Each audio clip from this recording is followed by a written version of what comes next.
दोस्तों, एक तरफ है फिनलैंड का स्कूल जहां बच्चों को होमवर्क नहीं मिलता और वो खेल खेल में सीखते हैं। दूसरी तरफ है इंडिया, जहां 5 साल का बच्चा भी ट्यूशन के बोझ में दब रहा है।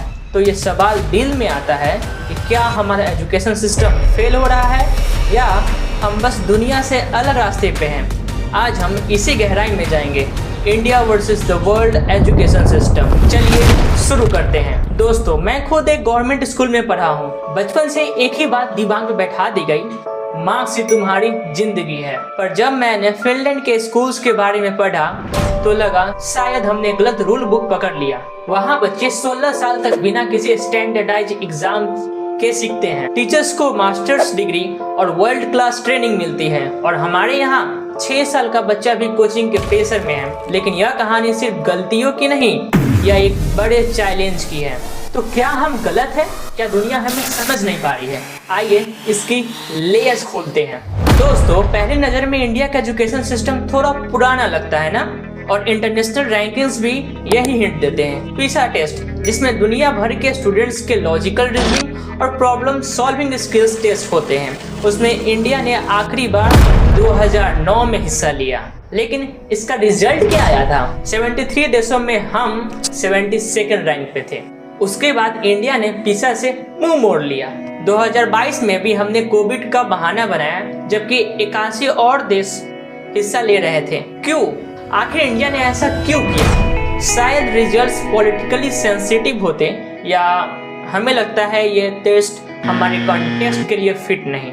लेकिन यह सिर्फ एक साइड है। आज इंडिया में 25 करोड़ बच्चे स्कूल जा रहे हैं, यह किसी भी देश से ज्यादा है। प्राइमरी स्कूल एनरोलमेंट लगभग 100% है, जो दुनिया के टॉप कंट्रीज के बराबर है। तो अगर हम इतने बच्चों के स्कूल भेज रहे हैं तो क्वालिटी में प्रॉब्लम आखिर क्यों?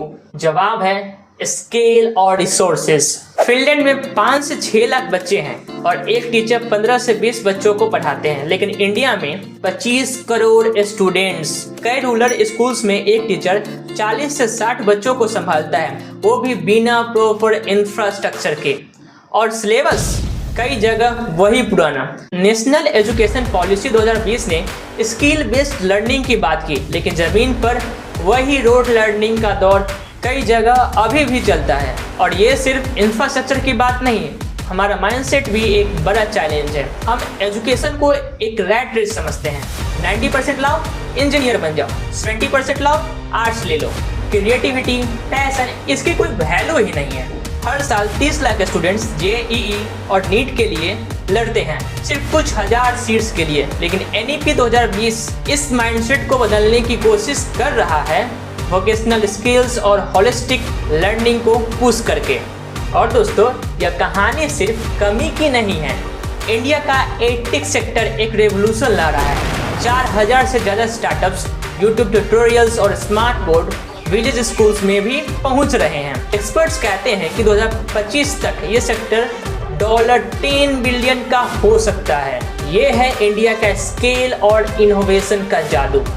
दोस्तों, एक पल के लिए सोचिए, आप एक रूरल स्कूल के टीचर हैं। सुबह 8 बजे से शाम 4 बजे तक आप 60 बच्चों को पढ़ाते हैं, बिना ट्रेनिंग, बिना डिजिटल टूल्स के। तो सोचिए कैसा शिक्षा रूरल स्कूल के बच्चों को मिलेगा। लेकिन ये बात है ना कि कई टीचर एक जैसे ही नहीं होते, क्योंकि ऐसा देखा गया है कई टीचर्स दिल से काम करते हैं। जैसे राजस्थान के एक टीचर जो अपनी सैलरी से बुक्स खरीदते हैं, या दिल्ली का केंद्रीय विद्यालय जो वर्ल्ड क्लास एजुकेशन दे रहा है। लेकिन जब बोर्ड एग्जाम का रिजल्ट आता है तो सिस्टम का सारा इल्जाम टीचर्स पर डाल दिया जाता है। क्या यह फेयर है?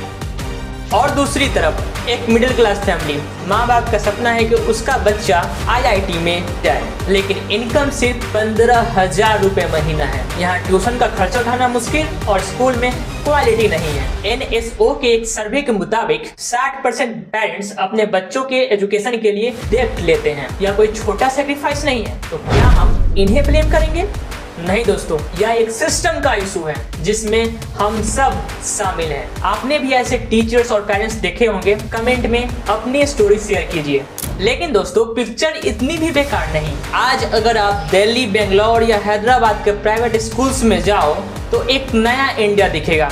Smart boards, coding classes, robotic labs और सिर्फ स्कूल ही नहीं, YouTube, Unacademy, Byju's, Khan Academy, इन टूल्स ने एजुकेशन को हर घर तक पहुंचा दिया। बिहार के गांव का स्टूडेंट फ्री वाईफाई से AI सीख रहा है और मुंबई का बच्चा ड्राइंग से क्रिप्टो तक एक्सप्लोर कर रहा है। लेकिन यह प्रोग्रेस हर जगह नहीं है। ASER 2024 के मुताबिक 20% रूरल स्कूल्स में ड्रिंकिंग वाटर तक नहीं है। फिर भी एक्सपर्ट्स कहते हैं कि अगर इंडिया एडटेक और NEP 2020 को सही डायरेक्शन में ले जाए तो हम लीपफ्रॉग कर सकते हैं, डायरेक्ट फ्यूचर में पहुंच सकते हैं।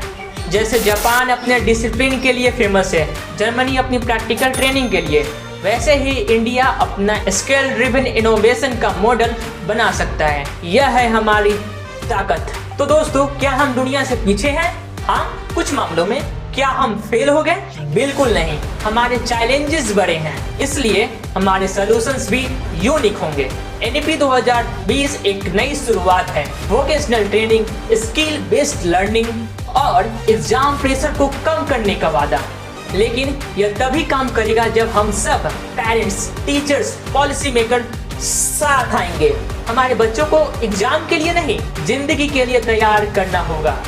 एक ऐसा भारत जहां डिग्री नहीं, समझ और सोच की कदर हो। यह सपना दूर है लेकिन इम्पॉसिबल नहीं। और अगर कोई इस स्पीड को समझ सकता है तो वो और कोई नहीं, हम हैं, यानी इंडिया के लोग हैं। दोस्तों, अब आपकी बारी है। सोचिए, क्या हम अपने बच्चों को सिर्फ मार्क्स के लिए तैयार कर रहे हैं या जिंदगी के लिए? आज ही कुछ करिए। अपने स्कूल्स या कम्युनिटी में स्किल बेस्ड लर्निंग के लिए आवाज उठाइए। लोकल NGOs को सपोर्ट कीजिए। एक दिन हम एक ऐसा एजुकेशन सिस्टम बना सकते हैं जो दुनिया के लिए मिसाल हो। कमेंट में बताइए आपका स्कूल एक्सपीरियंस कैसा था और क्या आपको लगता है हमारा सिस्टम बदल सकता है?